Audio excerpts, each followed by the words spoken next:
தெரிவித்துக் கொள்கின்றோம். ஒரு துக்ககரமான நேரத்தில் பகுஜன் சமாஜ்வாடி கட்சியினுடைய கிட்டத்தட்ட 20 ஆண்டுகள் தமிழகத்தினுடைய மாநில தலைவராக இருந்து 2 நாட்களுக்கு முன்பு நம்மை விட்டு பிரிந்திருக்கக்கூடிய ஆம்ஸ்ட்ராங் அவருடைய இல்லத்திற்கு வந்து அவருடைய குடும்பத்தினரை சந்தித்து நம்முடைய கட்சியின் சார்பாக இரங்கலை தெரிவிப்பதற்காக இங்கே வந்திருக்கின்றோம். இந்த நிகழ்வு என்ன நம்முடைய தமிழகத்தில் நடந்துச்சோ, தமிழகத்தில் இது போன்று நடந்திருக்க கூடாது, இதுவரை நடந்ததில்லை.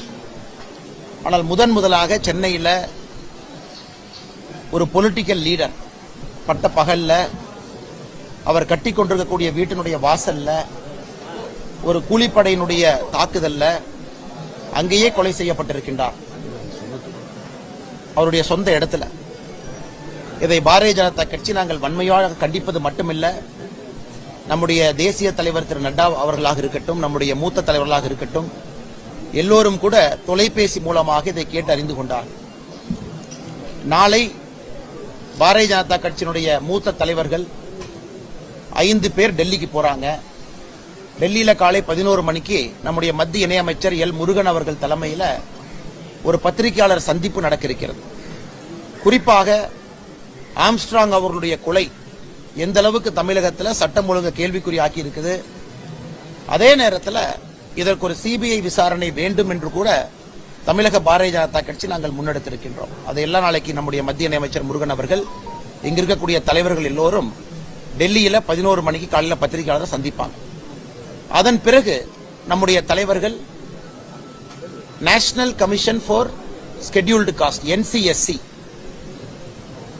பட்டியலின சகோதர சகோதரிகளுக்காக இருக்கக்கூடிய தேசிய ஆணையம், அங்க இருக்கக்கூடிய தலைவர்களை சந்திக்கிறாங்க. VP துரைசாமி ஐயாவுடைய தலைமையில் பாரதிய ஜனதா கட்சியினுடைய மூத்த தலைவர்கள் அங்க போய் சந்திச்சு, குறிப்பாக தமிழகத்தில் பட்டியலினத்தினுடைய சகோதர சகோதரிகள் தலைவர்கள் எல்லோருக்கும் கூட கடந்த 3 ஆண்டுகளாக அவர்களுக்கு ஏற்பட்டிருக்கக்கூடிய கொடுமைகள், அதிலே உச்சபட்சமாக நம்முடைய ஆம்ஸ்ட்ராங் அவர்கள் மீது நடந்திருக்கக்கூடிய இந்த பொலிட்டிக்கல் மர்டர், இது சம்பந்தமான ஒரு பட்டியல் கிட்டத்தட்ட 17 இன்ஸ்டன்சஸ், அது வேங்கை வயலிலிருந்து ஆரம்பித்து பாரதிய ஜனதா கட்சி பட்டியல் அணியில எங்களுடைய பொருளாளர் வெட்டப்பட்டு கொண்டிருக்கின்றாங்க, இளைஞர் அணியில 3 பேர் வெட்டப்பட்டு கொல்லப்பட்டிருக்கின்றார்கள்.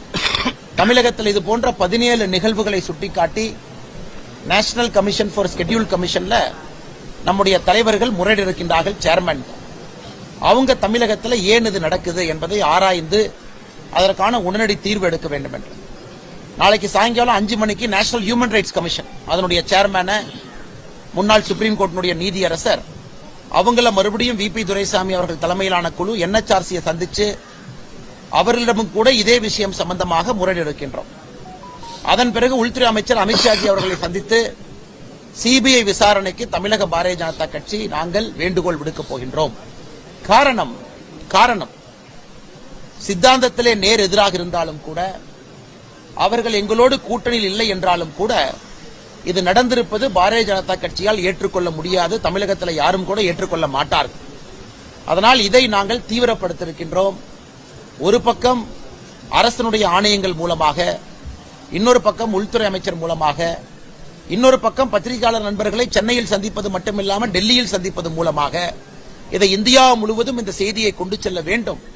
ஆம்ஸ்ட்ராங் அவர்களுக்கு முறையான ஒரு தீர்வாக நியாயம் கிடைக்க வேண்டும் என்பதிலே எங்களுடைய தேசிய தலைவர் JP நட்டா அவர்கள் உள்ளிட்ட நாங்கள் அனைவரும் இதிலே தீவிரமாக இருக்கின்றோம். அதே நேரத்தில் இந்த விஷயத்தை பொறுத்தவரை இந்த நடந்து முடிந்திருக்கக்கூடிய சம்பவம், கூலிப்படை வந்தது, ஒரு உணவு கொடுக்கக்கூடிய பணியாளர்களாக வந்தது, அதன் பிறகு மின்னல் வேகத்தில் நடந்திருக்கக்கூடிய சரண்டர், அதன் பிறகு ரிமாண்ட், இதெல்லாம் பார்க்கும் பொழுது இது யாரோ ஒரு கூலிப்படையில் இருக்கக்கூடிய கொலையாளிகள் ஒரு கல்யாணத்தில் விருந்து சாப்பிட்ற மாதிரி வந்திருக்கிறார். உண்மையை சொல்ல வேண்டும் என்றால் நேரத்தை குறித்து இதெல்லாம் ப்ரீ பிளான்டா டிசைட் பண்ணி, இந்த நேரத்தில் நாங்கள் பண்றோம் என்ட்ரி எக்ஸிட் ரூலை செக் பண்ணி, அதன் பிறகு அந்த கொலையை நடத்திவிட்டு, அதன் பிறகு மின்னல் வேகத்தில் அசம்பிள் ஆகி ஒரு காவல்துறை அதிகாரி அலுவலகத்துக்கு சென்று சரண்டர் ஆகி, இதெல்லாம் பார்க்கும் பொழுது இதுல கான்ஸ்பிரசி என்ன நடந்திருக்கு, யார் இதற்கு காரணம், இதற்கு பின்னால் யார் இருக்கிறாங்க, பொருளுதவி செய்தது யார், இது பொலிட்டிக்கல் மர்டரா, இதெல்லாம் கூட ஆராய வேண்டிய நேரம் இது. அதே நேரத்தில் நாங்கள் தொடர்ந்து சொல்லிக் கொண்டிருப்பது தமிழகத்தில் சட்டம் ஒழுங்கு அதல பாதாளத்தில் இருக்கு, மிக மோசமா இருக்கு. அது சென்னை இன்னைக்கு கூலிப்படைகளுடைய தலைநகரமாக மாறி இருக்கு. ஒரு 2 வாரங்களுக்கு முன்பு தான் பாரதிய ஜனதா கட்சியினுடைய மகளிர் அணி மாநில பொதுச் செயலாளருடைய கணவர் ஸ்ரீனிவாசன் அவர்களை இதே போன்ற கூலிப்படை இதே மாதிரி 4 பைக்ல பட்டப்பகல்ல வெட்டி இன்னைக்கு உயிருக்கு போராடி கொண்டிருக்கின்றார்கள். எங்க கட்சியிலும் சரி, கட்சிக்கு வெளியும் சரி, பொதுமக்களுக்கும் சரி, யாருக்கும் உயிருக்கு உத்தரவாதம் இல்லை என்கின்ற நிலைமை இன்னைக்கு சென்னையில உருவாயிருக்கு. முதலமைச்சர் அவர்கள் இதை தீவிரமா எடுக்காம எதை தீவிரமா எடுக்கிறாங்கன்னு எங்களுக்கு தெரியல. இன்னைக்கு சென்னை இந்த அளவுக்கு நடந்து கொண்டிருக்கு. ஆனா இன்னும் முதலமைச்சர் உடைய சைட்ல அந்த வேகம் வரல. இன்னும் முதலமைச்சர் அவர்களுடைய பக்கத்துல புலிப்பாய்ச்சல் வரல. இன்னும் ஆமை வேகத்துல தான் தமிழகத்தில் சட்டம் ஒழுங்கு பராமரிப்பு நடந்து கொண்டிருக்கிறது. அதனால் இப்பவாவது முதலமைச்சர் அவர்கள் விழித்துக் கொண்டு உடனடியாக தக்க நடவடிக்கைகள் எடுத்து இதன் பிறகு தமிழகத்தில் ஆம்ஸ்ட்ராங் அவர்களைப் போல அரசியல் தலைவராக இருக்கட்டும் அல்லது சாதாரண மனிதராக இருக்கட்டும், யாராக இருந்தாலும் கூட தமிழகத்திலே கூலிப்படைகளுக்கு இடமில்லை என்கின்ற பெரிய செய்தியை நாம சொல்லணும். அது உடனடியாக நடத்தி காட்டுவார்கள் என்று நம்புகின்றோம். அதே நேரத்தில் நேற்று முன்தினம் நம்முடைய கட்சியினுடைய தலைவர்கள், தொண்டர்கள் எல்லோரும் வந்திருந்தார்கள். அதே நேரத்தில் இலங்கையில மூத்த தலைவர், குறிப்பாக இலங்கையில் இருக்கக்கூடிய தமிழர்களுக்காக போராடிய சம்பந்தன் ஐயா 91 வயசுல அவரும் இறந்து விட்டார். அவருடைய இறுதி கடந்துக்கும் செல்ல வேண்டிய கடமை இருந்தது. அதனால் உடனடியாக அங்க கொழும்புக்கு சென்று திருகோணமலைக்கு சென்று அதெல்லாம் முடித்துவிட்டு இப்பதான் வந்து சேர்ந்தோம். அதனால் நேரடியாக ஆம்ஸ்ட்ராங் அவருடைய உடலுக்கு அஞ்சலி செலுத்த முடியல. அமைச்சர் முருகன் ஐயா அவர்கள் தலைமையில நம்முடைய தொண்டர்கள் வந்திருந்தாங்க. இன்னைக்கு நான் அவருடைய மனைவி அவர்களை, அவருடைய ஆதரவாளர்களை சந்தித்து கட்சி உங்களோடு என்றும் இருக்கும், அரசியலை தாண்டி அரசியலுக்கும் எந்த சம்பந்தமும் இல்ல, ஒரு தனி மனிதனாக கட்சியாக இப்படிப்பட்ட ஒரு தலைவர் இறந்திருக்க கூடாது, நாங்கள் எல்லா வேலையும் செய்கின்றோம் என்று உறுதியளித்து விட்டு வந்திருக்கின்றோம். இப்ப பத்திரிகை நண்பர்களுக்கு கேள்வி இருக்கும், கேளுங்க, நான் பதில் சொல்றோம்.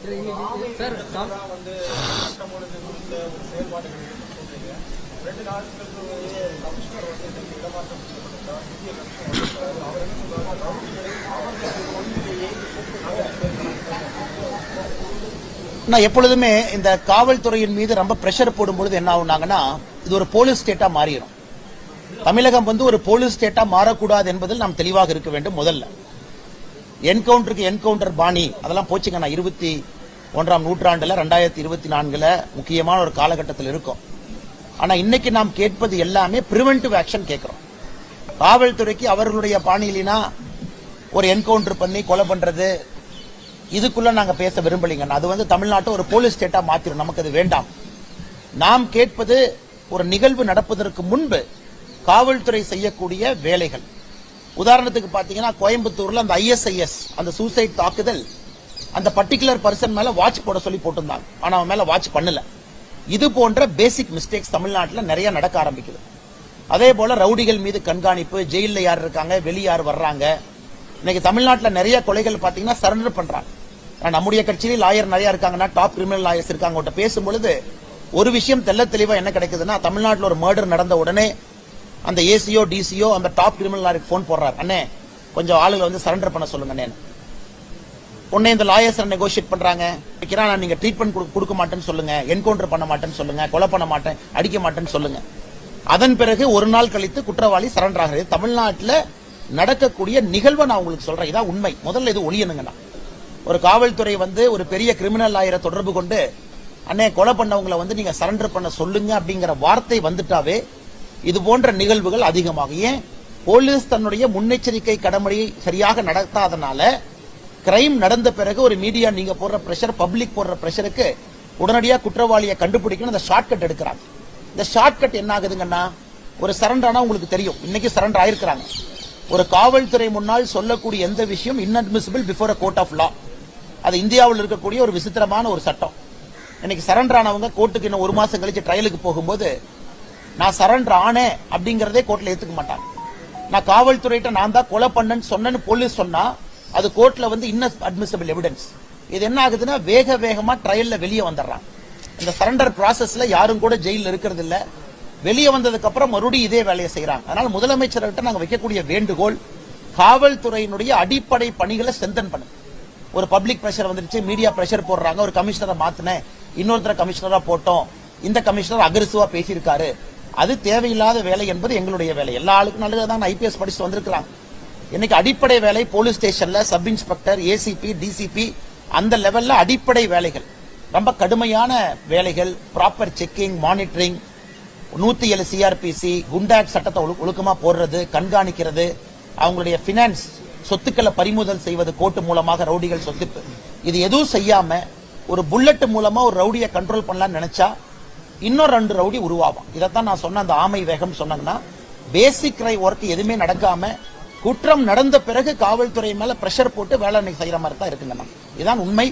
இதை முதலமைச்சர் தனி கவனம் கொடுத்து வேலை செய்ய வேண்டும் என்பது எங்களுடைய வேண்டுகோள்.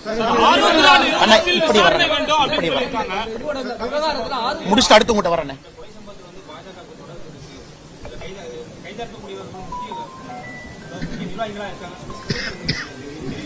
எனக்கு தெரியாதுங்கண்ணா. ஏன்னா செல்வ பெருந்தகைவர் வந்து ஒரு முன்னாள் ரவுடி ஷீட்டர் அப்படிங்கிற முறையில அவருக்கு தெரிஞ்சிருக்கலாம், எனக்கு தெரியாது. ஏன்னா நான் வந்து ஒரு ரவுடி ஷீட்டர் கிடையாது.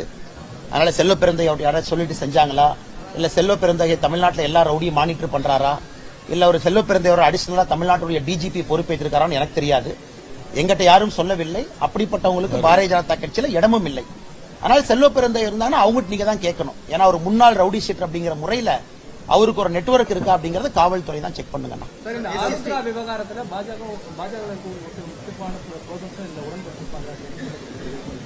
எனக்கு தெரியாதுங்கண்ணா. அதாவது நீங்க பாருங்க, காவல்துறை மாநில அரசு கையில் இருக்கு. ஹோம் மினிஸ்டர் வந்து சீஃப் மினிஸ்டர் தமிழ்நாட்டை பொறுத்த வரைக்கும். யாராக இருந்தாலும் நடவடிக்கை எடுக்க வேண்டிய பொறுப்பு தமிழக காவல்துறைக்கு இருக்கு. ஏன்னா தமிழ்நாட்டில் தானே வாழ்றோம். இங்க பாரதிய ஜனதா கட்சி ஆட்சியான இருக்கு, இங்க திராவிட முன்னேற்ற கழகத்தினுடைய ஆட்சி இருக்கு. திராவிட முன்னேற்ற கழகம் பாரதிய ஜனதா கட்சி ஏன் காப்பாற்ற போறாங்க? திராவிட முன்னேற்ற கழகம் நீங்க சொன்ன மாதிரி பாரதிய ஜனதா கட்சியில் யாராவது தொண்டன் நீங்க சொன்ன ஏதாவது ஒரு கேஸ்ல இன்வால்வ் ஆயிருந்தாங்கன்னா எதற்காக திராவிட முன்னேற்ற கழகம் காப்பாற்ற போகுது? இன்னைக்கு திமுகவினுடைய முதல் எதிரி பாஜக எல்லாத்துக்குமே தெரியும். அதிக கைதுகள் பாஜகவின் மீது நடந்து கொண்டிருக்கிறது. அப்படி இருந்தா காவல்துறை தன்னுடைய கடமையை செய்யட்டும். யார் வேண்டான்னு சொன்னாங்கன்னா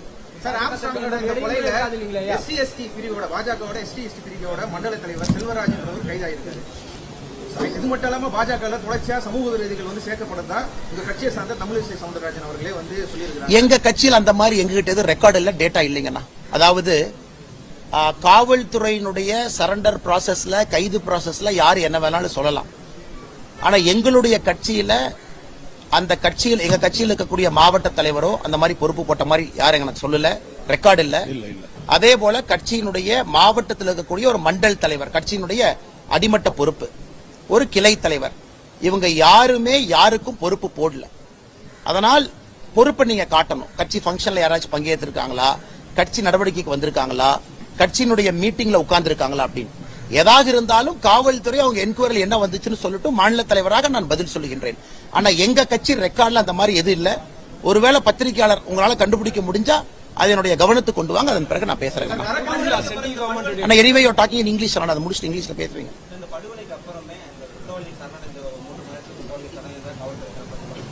அடுத்து பேட்டியளித்த செல்வ திருமாவளவனாகட்டும், குற்றவாளிகள் உண்மை குற்றவாளிகள் இதனால மாயாவதி அவர்களுமே சொன்னாங்க. இந்த மாதிரியான ஒரு கொலை பண்ணிட்டு உண்மை குற்றவாளிகளை ஆனா ஒரு விஷயம் நம்ம புரிஞ்சுக்கிறோம்னா, இன்னைக்கு வந்து கிரைம் எப்படி தமிழகத்துல இந்தியா முழுவதுமே நடக்குதுன்னா, வெற்றவங்க வேற, வெட்ட சொன்னவங்க வேற, வெட்ட சொல்லி பணம் கொடுத்தவங்க வேற, அதுக்கு ஐடியா கொடுத்தவங்க வேற. இதெல்லாம் நீட் டு நோ பேசிஸ் அப்படிங்கிறாங்க அந்த கூலிப்படையை பொறுத்த வரைக்கும். வெற்றவங்களுக்கு ஏன் வெற்றவனே தெரியாது. வெற்றவனை நீ போய் வெட்டுன்னு சொல்றவங்களுக்கு யார் அவனுக்கு சப்போர்ட் பண்ணாங்கன்னு தெரியாது. தனித்தனி லிங்கா பண்றாங்க. ஏன்னா நானும் காவல்துறையில ஒரு 9 ஆண்டுகள் பணியாற்றிய காரணத்தினால சொல்றாங்கன்னா, அதனால் நமக்கு இன்னைக்கு வந்து யாரு வெட்டுனாங்க அது ஒரு பக்கம் தான், யாரு கொலை செய்தார்கள் அது ஒரு பக்கம். அது வந்து அந்த காலத்துல ஒருத்தருக்கு பர்சனல் பகையறிஞ்சு செஞ்சாங்க, அது வேற. இன்னைக்கு வந்து வெட்டுற நிறைய பேருக்கு ஏன் வெட்டுறோம்னே தெரியாம வந்து வெட்டுவாங்க. ஏன்னா அவங்களுக்கு அது ஒரு அசைன்மெண்ட். அதனால இந்த கொலையை பொறுத்தவரை 120B கான்ஸ்பிரசி, இதற்கான மூளை யார், யார் இதை பிளான் பண்ணது, இது பொலிட்டிக்கல் மர்டரா நம்பர் 1. ரெண்டாவது, ஏன் இவரை எலிமினேட் பண்றதுக்காக ஒரு முயற்சி. இன்னைக்கு பத்திரிகை நண்பர்கள் நீங்க டிவியில போடுறீங்க, 5 முறை 6 முறை செக் பண்ணாங்க, முடியல, 7வது முறை தான் இதை வந்து வெட்டியிருக்காங்க, கொலை பண்ணியிருக்காங்க அப்படின்னு. அப்ப இன்டெலிஜென்ஸ் டிபார்ட்மெண்ட் ஒரு ஆம்ஸ்ட்ராங் போன்ற ஒரு தலைவர் இருக்கிறாங்க அப்படின்னா எப்பவுமே இந்த நுண்ணறிவு பிரிவு வந்து ஒரு கவனம் வச்சிருக்கும். அதுக்காக தனித்தனியா ஒரு பொலிட்டிக்கல் பார்ட்டிக்குமே தனித்தனியா ஆபீசர்ஸ் இருக்காங்க, கண்காணிக்கிறாங்க. அவங்களுக்கு அது தெரியும். குறிப்பா அந்த ரவுடியை மானிட்டர் பண்ற டிவிஷன் இருக்கு. அப்படி இருக்கும் பொழுது எப்படி அவங்க தப்பு பண்ணாங்க, இதெல்லாமே போனை டேப் பண்றாங்க, பல இடத்த பாக்குறாங்க, கோர்ட்டை மானிட்டர் பண்றாங்க. அதனால என்னை பொறுத்தவரைங்கன்னா சுருக்கமா சொல்லணும்னா, நான் சொல்வது வெட்டுனது யார், யார் வெட்ட சொன்னாங்க, சப்போர்ட் பண்ணது யார், கான்ஸ்பிரசிக்கு மூளை யார், இதற்கு தலைவர் யார்? இந்த எல்லாருக்கும் பதில் வரணும். ஒரு 6 பேர்த்த நான் சரண்டர் ஆயிட்டாங்க, அதோட கேஸ் முடிஞ்சது, இம்பார்ட்டன்ட் இல்லைங்கண்ணா. அது வந்து நத்திங். பின்னாடி இருக்கக்கூடிய அந்த கருவியை இயக்குனது யாருன்னு நீங்க கண்டுபிடிக்கிறது தான் முக்கியம். அது இந்த கேஸ்ல நடக்கணும். மேபி அதைத்தான் மற்ற தலைவர்கள் சொல்லியிருக்கலாம். அதே நேரத்தில் மூத்த தலைவர் மேடம் மாயாவதி அவர்கள் சொன்னது போல தமிழ்நாட்டில் சட்டம் ஒழுங்கு கெட்டு போயிருக்கு உண்மை. ரெண்டாவது இன்னொரு வார்த்தையை அவங்க சொன்னாங்க, குறிப்பா இந்த மர்டரை பொறுத்த வரைக்கும் அதுக்கு சிபிஐ என்கொயரி வேணும். என்ன அர்த்தத்தில் சொல்லியிருப்பாங்க மேடம் மாயாவதி அவங்க? ஏன்னா அதனுடைய ரூட் தெரியணுங்கிற அர்த்தத்தில் தான் அவங்களும் சொல்லியிருப்பாங்க. ஆனால் முதலமைச்சர் அவர்களே, ஏன்னா காவல்துறையின் மீதும் அவங்க மக்கள் சந்தேகப்பட ஆரம்பிக்கிறனால சரண்டர் எப்படி வேகமா நடந்துச்சு, எப்படி இவ்வளவு வேகமா வந்தாங்க அப்படின்னு கேட்கறதுனால முதலமைச்சர் அவர்களே தார்மீக பொறுப்பேற்று இதை சிபிஐ கொடுக்கலாமே. இது முதலமைச்சர் அவர்களே தார்மீக பொறுப்பெடுத்து, ஏன்னா அவர் வந்து சிபிஐ வரக்கூடாதுன்னு ப்ராசிக்யூஷன் சாங்ஷன் வித்ட்ரா பண்ணியிருந்தாலும் கூட முதலமைச்சர் அவர்கள் மக்களுக்கு ஒரு டிரான்ஸ்பரன்சி, ஒரு ஓபன்னஸ் மெயின்டைன் பண்றதுக்கு முதலமைச்சர் அவர்களே சிபிஐ கொடுக்கலாமே. இதுல ஒண்ணு இல்லையே. சிபிஐ என்கொயரியில வெளியே வரத்தான போது உண்மை. ஆனா அப்படி நான் சொல்லிங்கன்னா ப்ராசஸ பத்தி நான் சொல்றேங்கண்ணா. ஏன்னா இன்னைக்கு நான் காவல்துறையினுடைய செயல்பாடு எப்படி நான் சொன்னேன், இந்தியா முழுவதும் நான் தமிழ்நாட்டை குற்றச்சாட்டு பண்ணி நான் சொல்லல. இந்தியா முழுவதும் ஒரு லாயரை போன் பண்ணி அண்ணா சரண்டர் பண்ணுங்க, அதான் இன்னைக்கு ஸ்டைலோ தவிர காவல்துறை உட்கார்ந்து அந்த காலத்து மாதிரி இன்வெஸ்டிகேட் பண்ணி ஒரு ஆளை பிடிச்சிட்டு வர காலம் எல்லாம் போயிருச்சுனே. இப்பெல்லாம் சரண்டர் தான் காலம். சோ இந்த நேரத்தில் கிரிமினல் கான்ஸ்பிரசி காவல்துறையினால கண்டுபிடிக்க முடியுமா அப்படிங்கிற பொதுப்படையான கேள்வியை நான் வைக்கிறேன். யார் இதை ஆபரேட் பண்ணது? நான் காவல்துறையை குற்றம் சுமத்துறேன். ஏன்னா காவல்துறையிலே கருப்பாடுகள் இருக்கிறாங்க, எல்லா ஃபீல்ட்லயும் கருப்பாடு. அதுக்காக காவல்துறையை மொத்தமா நம்ம கலங்கப்படுத்த முடியாதுங்கண்ணா. நான் சொல்வது காவல்துறை கிட்டத்தட்ட 10 வருஷமாவே அப்படித்தான் இருக்கு. முழுமையா கான்ஸ்பிரசி போறதுக்கு நீங்க சிபிஐ கையில கொடுங்க, தெரிஞ்சுக்குவோம் யாருன்னு அதுக்கு தெரியட்டும், அவங்க மேல் நடவடிக்கை எடுப்போம்.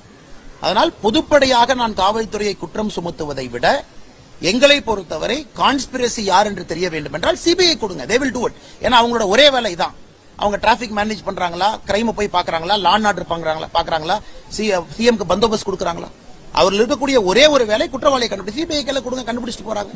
அதனால் முதலமைச்சர் இதுல மூடி மறைக்க வேண்டிய அவசியம் இல்லையல்ல. இந்த கேஸை பொறுத்த வரைக்கும் முதலமைச்சர் பொதுப்படையா சொல்லட்டும். இதுல பொலிட்டிக்கல் ரீசனோ லாஜிக்கோ என்னென்ன இருக்குதுல? சிபிஐ வந்தா பாலிடிக்ஸ் அதுன்னு சொல்லுவாங்க, இல்ல என்ன பாலிடிக்ஸ் இருக்குன்னு. அதனால் நேரடியா முதலமைச்சர் ஒரு முடிவெடுத்து நான் சிபிஐ கையில கொடுக்கறேன்னு சொல்லிட்டாங்கன்னா வேலை முடிஞ்சதில்ல. அதைத்தானே மேடம் மாயாவதி அவங்களும் கேட்கறாங்க. சொல்லுங்கண்ணா, அண்ணா சொல்லுங்கண்ணா. சந்தீப் அவர்கள் வந்து ஆருத்ரா வழக்குக்கும் ஆம்ஸ்ட்ராங் வழக்குக்கும் தொடர்பு இருக்கு, அந்த கோணத்திலையும் விசாரிக்க போறதா சொல்லியிருக்காங்க.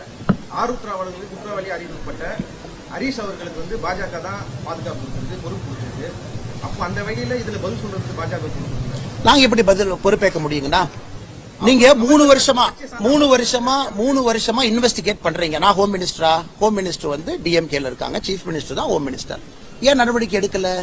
அவர் கன்ஃபெஷன் ஸ்டேட்மெண்ட் எங்க? அதெல்லாம் வெளியே விடுங்க.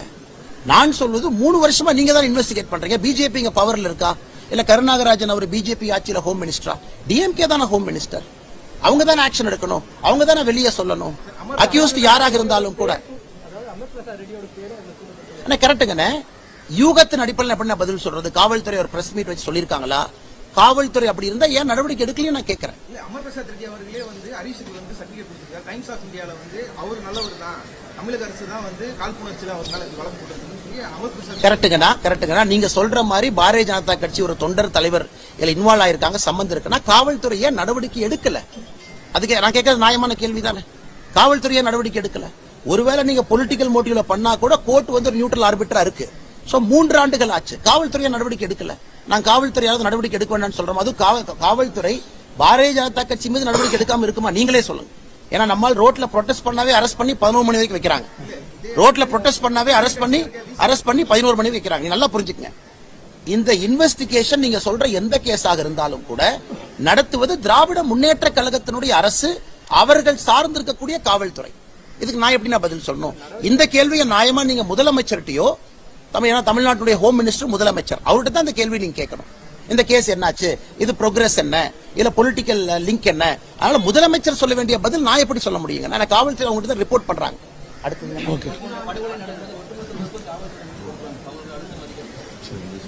சாரிங்க, நான் மறுபடியும் கேட்கணும். சாரி, இங்கிலீஷ் கேட்டுருங்க. ஆனா இன்னைக்கு அன்பார்ச்சுனேட்டா என்ன ஆயிடுச்சுனாங்கன்னா, நம்ம சும்மா காவல்துறையின் மீது எல்லா விஷயத்தையும் சொல்றதை விட ஒரு பக்கம் நம்ம காவல்துறையினுடைய குறைகளை சுட்டி காட்டுறோம், இன்னொன்னு பக்கம் காவல்துறையின் மீது லோடு ரொம்ப அதிகமா இருக்கு. எக்ஸ்ட்ரீம்லி ஹை லோடுங்கண்ணா. இன்னைக்கு இருக்கக்கூடிய காவல்துறையை வச்சு நீங்க வேலை வாங்க முடியாது. அவர்கள் நல்லவராக இருந்தாலும் கூட ஏகப்பட்ட லோடு, கேஸ் அதிகமா இருக்கு, கன்விக்ஷன் நடக்க மாட்டேங்குது, எல்லா விதமான வேலைகள் பண்றாங்க. லா அண்ட் ஆர்டர்ல இருந்து, பந்தோபஸ்துல இருந்து, பொலிட்டிக்கல் மீட்டிங்ல இருந்து இத்தனை பேர். ஒரு முதல்ல மாதிரி ஒரு காவல்துறை அதிகாரி ஒரு கிரைம் மட்டும் யாரும் கவனிக்கிறது இல்ல. அதையெல்லாம் தாண்டி இன்னைக்கு சரண்டர் அப்படிங்கிற ஒரு ப்ராசஸ்னால அந்த உண்மை குற்றவாளியை மேப் பண்ணக்கூடிய எபிலிட்டியே காவல்துறைக்கு போச்சு. முதல்ல ஸ்டேஷன்ல ஒரு கான்ஸ்டபிளுக்கு கம்ப்ளீட் ரெக்கார்டு தெரியும், ஹிஸ்டரி தெரியும், அந்த கிரிமினலை பத்தி எல்லா ஜாதகமும் தெரியும். அந்த மாதிரிலாம் ஸ்டேஷன்ல யாருமே இப்ப இல்லைங்கண்ணா. புதுசா வர்றவங்க எல்லாம் அந்த காலத்து 1970, 80 மாதிரி இல்ல, ஏன்னா சிஸ்டம் போயிருச்சு. அதனால இன்னைக்கு காவல்துறையை ரிஃபார்ம் பண்ணுங்கன்னு நாங்க சொல்றோம். You reform the police force, reform. காவல்துறைக்கு தேவையான எய்ட கொடுங்க, நல்ல ஆபீசரை என்கரேஜ் பண்ணுங்க, சரண்டரா அலோ பண்ணாதீங்க, ஸ்பெஷல் கோர்ட்ஸ் கொண்டு வாங்க, தண்டனையை வேகமா வாங்கி கொடுங்க, நல்லவங்களை காவல்துறையை மோட்டிவேட் பண்ணி வச்சிருங்க, எல்லா இடத்துலயும் பொலிட்டிக்ஸ் கொண்டு வராதீங்க. சும்மா ஒரு டிரான்ஸ்பர் பண்ணிட்டு இன்னொரு அதிகாரி வந்துட்டாங்க அதனால காவல்துறை நாளை காலையில மாறிடுமா? மாறாது. சந்தீப் ராய் ரத்தோர் அவர்கள் இருக்கும் பொழுதும் நைட் அவரான போலீஸ் பிடிக்கிறாரு. அவரு ஒரு officer, he can only give direction. இன்னைக்கு புதுதா வந்திருக்கக்கூடிய அதிகாரி நைட் 1 மணிக்கு ரோந்து அவரை அக்யூஸ்ட பிடிக்க போறாங்க.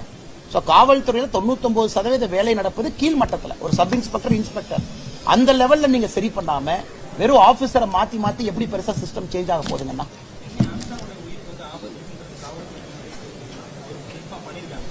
எனக்கு நான் யூகத்தினுடைய அடிப்படையில் நான் பேச விரும்பலீங்கன்னா, உண்மையை சொல்ல வேண்டும் என்றால் இது ஒரு சிஸ்டம், ஒரு ப்ரொசீஜர்.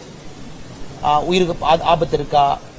காவல்துறை எல்லா பொலிட்டிக்கல் லீடர்ஸை பத்தி ஒரு இன்டெலிஜென்ஸ் ரிப்போர்ட் எப்பவுமே கலெக்ட் பண்ணுவாங்க. போலீஸ்ல பாத்தீங்கன்னா எல்லா பெண் ப்ரொஃபைல்னு சொல்லுவாங்க, எல்லா தலைவர்களை பத்தி ஒரு பெண் ப்ரொஃபைல் வச்சுக்குவாங்க, குறிப்பா ஸ்டடி பண்ணுவாங்க. அதுல கண்டிப்பா காவல்துறைக்கு தெரிஞ்சிருக்கும். அதனால எனக்கு தெரியல.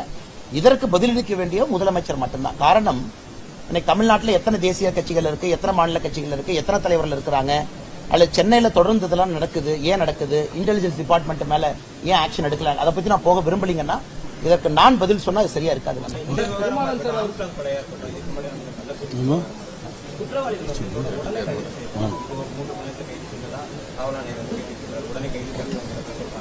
கள்ளக்குறிச்சி விவகாரத்தில் குற்றவாளிகள் அடுத்தடுத்து கைது செய்யப்பட்டாங்க.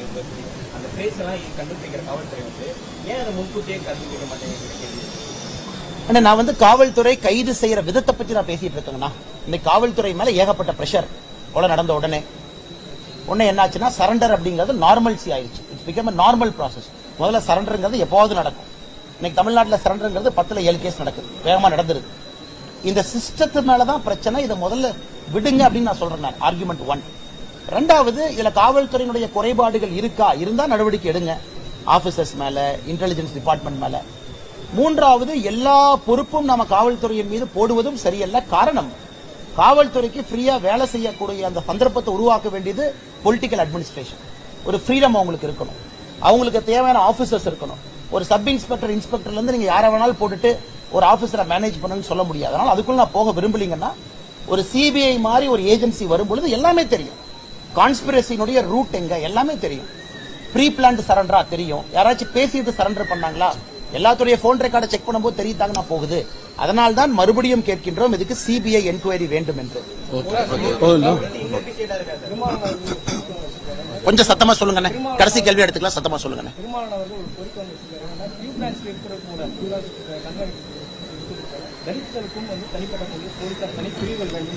ஆனா இதுல குறிப்பாக தமிழ்நாட்டில் தலித் சமுதாய மக்களின் மீது வன்கொடுமை அதிகமாக இருக்கு. இது உண்மை. இந்த கருத்தை நான் ஏத்துக்கிறேங்கண்ணா. மர்டர்ஸ் அதிகமாக இருக்கு, இந்த கருத்தை ஏத்துக்கிறோங்கண்ணா. ஏன்னா எங்க கட்சிக்குள்ளேயே நான் இன்டர்னலா பாக்குறேங்கண்ணா. வளர்ந்து வர்ற தலைவர்கள் எல்லோரும் படுகொலை செய்யப்பட்டு, குறிப்பாக தலித் சமுதாயத்தில் எங்க கட்சியிலையும் 2-3 பேர் இறந்திருக்கிறாங்க.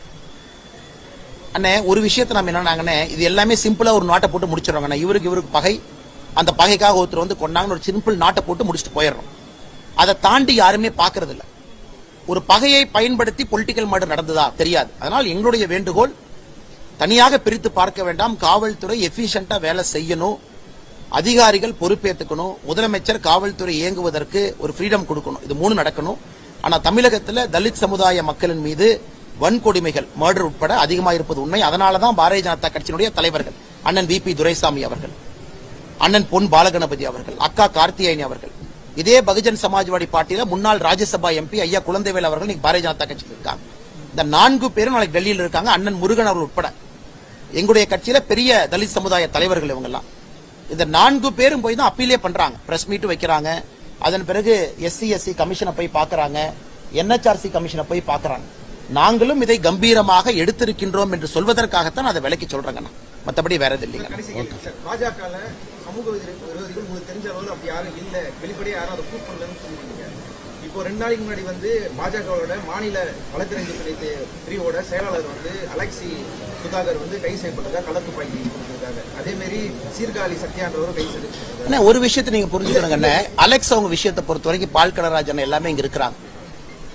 ஒரு பர்த்டே பார்ட்டியில 4 பேர் இருக்கிறாங்க. ஏன்னா இப்ப நான் வந்து திரும்ப நான் பேச ஆரம்பிச்சது ஒரு செப்பரேட் டாபிக் ஓபன் ஆகும். எனக்கும் இந்த விஷயத்தில் நிறைய கோபங்கள் இருக்கு. பர்த்டே பார்ட்டி முடிஞ்சு கோயம்புத்தூர்ல இதற்கு முன்னாடி போட்ட கேஸ்ல அரெஸ்ட் பண்றாங்க. அலெக்ஸ் ஒரு வந்து ஒளிஞ்சிட்டு போற ஆள் இல்ல. ஹைகோர்ட் போனா ஹைகோர்ட்ல இருப்பாரு, வீட்டுக்கு போனா வீட்டுல இருப்பாரு.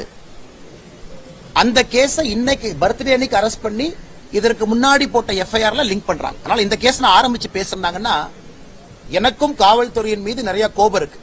ஆனா முன்னாள் காவல்துறை அதிகாரி என்கின்ற ஒரு முறையில ரிஸ்ட்ரைண்டா பேசுறேன். நாங்க ஆட்சிக்கு வரும்போது இதெல்லாம் சரி பண்ணணும், சும்மா காவல்துறையின் மீது குற்றம் சுமத்தக்கூடாது. காவல்துறையில 2-3 அதிகாரிகள் இப்படித்தான் இருக்காங்க, திமுகவினுடைய கைப்பாவையாவே மாறிட்டாங்க. ஆனா நான் பேசிட்டேன்னா அது மொத்த காவல்துறையை களங்கப்படுத்துற மாதிரி. நான் இங்கே பேசுவது காவல்துறையை ரிஃபார்ம் பண்ணணும் தான் நான் பேசுறேன். ஏன்னா 2-3 பேர் தவறு பண்றதுக்காக மொத்த காவல்துறை எப்பொழுதுமே நான் களங்கப்படுத்தின ஆள் கிடையாது. அதனால இந்த அலெக்ஸ் கைதை பொறுத்த வரைக்கும் நீங்க 19 பேசினா டீட்டெயிலா பேச வேண்டிய ஆயிரும். அதான் சொல்றேன், புரிஞ்சுக்க. அதனால நீங்க பாக்குற அக்யூஸ்ட்ங்கிற பார்வை வேற, நான் பாக்குற பார்வை வேற. ஒரு மனுஷன் பர்த்டே பார்ட்டி அப்ப தூக்கிட்டு போய் கோயம்புத்தூர்ல இதுக்கு முன்னாடி போட்ட கேஸ், அது தமிழ்நாட்டில் உயரதிகாரி ஒருத்தர் சம்பந்தப்பட்டிருக்காங்க. ஏன்னா அவருக்கு சம்பந்தப்பட்ட யாரோ ஒருத்தருக்கு ஒரு டீலிங் நடந்திருக்கு, அந்த டீலிங்ல ஒரு இன்வால்வ் ஆயிருக்காரு. இவருக்கும் ஒரு உயரதிகாரி பேர் நான் எடுக்கல, ஏன்னா இந்த மாதிரி நான் பேச ஆரம்பிச்சா அது வேற லைன்ல போயிருங்க. ஆனால் உள்ள இருக்கக்கூடிய கோபத்தை உள்ளே வைத்துக் கொள்கின்றோம். எங்களுக்கு ஆட்சி அதிகாரம் வரும்பொழுது திருத்தம் செய்யறதுக்கு பாக்குறோம், பழிவாங்கறதுக்காக பாக்கலீங்கன்னா. ஆனால் நீங்க ஸ்பெசிபிக்கா ஒரு கேஸ் எடுத்து நீங்க போட்டீங்கன்னா அந்த கேஸ் நான் ஒரே வார்த்தையில பொய் கேஸ்னு சொல்லி முடிச்சுட்டு போனா அது வேற மாதிரி ஆயிருங்கண்ணா. நீங்க ஒரு கேஸ் சொல்றீங்க, நான் ஒரே வார்த்தையில அது பொய் கேஸ்னே, அது புட்டப் கேஸ்னே, அது காவல்துறை வந்து முன்பகையில அந்த கேஸை போட்டாங்க. ஏன்னா பால் கடராஜன் இங்க இருக்கிறாங்க, அதுக்குள்ள நான் போக விரும்பலீங்கண்ணா. ஏன்னா இன்னைக்கு நான் ஏன் வேற விஷயங்கள் பேசல அப்படின்னா இது ஆம்ஸ்ட்ராங் அவர்களை பத்தி இது இருக்கணும்னு நான் நினைக்கிறேன். அதனாலதான் ஏன்னா வரும்போது நிறைய பேர் கேட்டாங்க, உங்களை பத்தி அதிமுக ஒரு தலைவர் சொன்னாரு, பதில் சொன்னா எல்லாம் நாளைக்கு சொல்றேன். பட் இன்னைக்கு நான் ஆம்ஸ்ட்ராங் அவர்களை தவிர எது நான் பேசினாலும் கூட இந்த அண்ணனுக்கு நான் கொடுக்கக்கூடிய மரியாதை தவறி வேற எங்கேயோ போயிடும். ஆனால் நண்பர் ஒரு பத்திரிகையாளர் நீங்க கேட்ட கேள்வியை நான் மதிக்கிறேன். அதே நேரத்தில் இந்த கேஸினுடைய தன்மையும் ரூபமும் வேற. நாளைக்கு விடுங்க, பேசுவோம் தலைவர். அண்ணா 14 நாட்கள் சாரி அண்ணா சார். ஆனா இப்ப நீங்க கேட்டீங்க பாருங்க, இது ஒரு அருமையான கேள்வி. இப்ப மீடியா நண்பர்கள் இந்த மாதிரி நீங்க ஆதாரப்பூர்வமா எவிடன்ஸ் பேஸ்ட் மீடியா பண்ண ஆரம்பிச்சிட்டீங்கன்னாவே தமிழ்நாட்டில் பாதி பிரச்சனை முடிஞ்சிடும். இன்னைக்கு மீடியால வந்து நைட்டு 7 மணிக்கு 8 மணிக்கு நடக்கிற டிபேட்டை இதை பிரதானப்படுத்துங்கன்னா இன்னைக்கு பிரதானப்படுத்துறது எல்லாமே வேற ஏதோ தான் இருக்கு. இன்னைக்கு நண்பர் கேட்டார் பாருங்க, 14 நாட்கள்ல தமிழகத்துல 134 கொலை. அப்ப ஒரு நாளைக்கு சராசரியாக 8-9 நடந்திருக்கு. எத்தனையோ கொலைகள் மீடியால வராம கூட போயிருது. இது உண்மையாலுமே ஒரு அபாயகரமான சூழல் நாம் இருக்கோம். இது ரொம்ப மோசமான சூழல். நான் கண்டிப்பா இதுல வந்து நான் அரசியல் பண்ணல. முதலமைச்சர்கிட்ட என்னுடைய அப்பீல், தயவு செஞ்சு காவல்துறையை ரிஃபார்ம் பண்ணி ஃப்ரீடம் கொடுத்து வேலை வாங்குங்க. இல்லாட்டி கைவிட்டு போயிருச்சுன்னா யாருனாலே காப்பாற்ற முடியாது. செகண்ட், அதுக்காக நான் போலீஸ் ஸ்டேட் பண்ண போறேன், காவல்துறையை கண்டமேனிக்கு சுர போறேன், அது சொல்யூஷன் கிடையாதுங்கண்ணா. அடிப்படை வேலை காவல்துறையில் நடக்கவில்லை என்பது வெட்ட வெளிச்சமான உண்மை. அது நடந்தால் மட்டும்தான் நீங்கள் கேட்கிற கேள்விக்கு பதில் அங்கதான் இருக்கு. இன்னைக்கு ரிவெஞ்ச் பண்ற எங்க கட்சியில நான் பேச ஆரம்பிப்பேன். எஸ் அணியினுடைய பொருளாளர் வெட்டி கொல்லப்பட்டார். அந்த ஏரியால அவங்களுக்குள்ள ஒரு வார், அது சிம்பிளா முடிச்சிட்டாங்க. முன்பகைன்னு வளர்ந்து வர்ற தலைவர் இந்த எலெக்ஷன்ல போட்டி போடுறதுக்கு தயாரா நவம்பர்ல இருந்தாரு. அவர் நின்றுந்தாருன்னா ஒரு 50,000 ஓட்டு கவுன்சிலர் ஜெயிச்சிருப்பாரு. எலிமினேட் பண்ணியாச்சு. இதே மாதிரி திருநெல்வேலியில் ஒரு தம்பி, இளைஞர்ல வளர்ந்து வர்ற தம்பி, SC சமுதாயத்தை சார்ந்தவர், அந்த ஊர்ல 6 பேர் சேர்ந்து வெட்டி கொண்டாங்க. எனக்கு உள்ளத்துக்குள் இருக்கு. ஆனா நான் ஒரு அரசியல் தலைவரா அது பேசிட்டுனா வேற மாதிரி போயிடும். நிறைய பேர் மக்கள் நம்ம பேச்ச பாக்குறதுனால என்னுடைய தனிப்பட்ட கோபத்தை காட்டக்கூடாதுன்னு பாக்குறாங்க. நீங்க பாரதிய ஜனதா கட்சிக்குள்ளேயே வளர்ந்து வரக்கூடிய SC தலைவர்கள் நாங்க இழந்திருக்கோம். அதனால ஆதாரப்பூர்வமா சொல்ல முடியும். ஆனா காவல்துறையோட ரெக்கார்ட்ல ஒரு முன்பகைன்னு போட்டு அதை முடிச்சிருக்காங்க. அது முன்பகை கிடையாது. முன்பகையை பயன்படுத்தி நடந்திருக்கக்கூடிய பொலிட்டிக்கல் மர்டர்ஸ். அதை தமிழக அரசு ஒத்துக்கிற வரைக்கும் இந்த பிரச்சனை இருக்குங்கண்ணா. ஒத்துக்கிற வரைக்கும் இருக்கும். தமிழ்நாடு அரசு முதல்ல இதை ஒத்துக்கணும். ஒத்துக்காத வரைக்கும் இந்த பிரச்சனை இன்னும் 2 ஆண்டுகள் கழிச்சு இன்னொரு தலைவர் மறுபடியும் நம்ம பேசுவோம். Okay. நன்றி அண்ணா.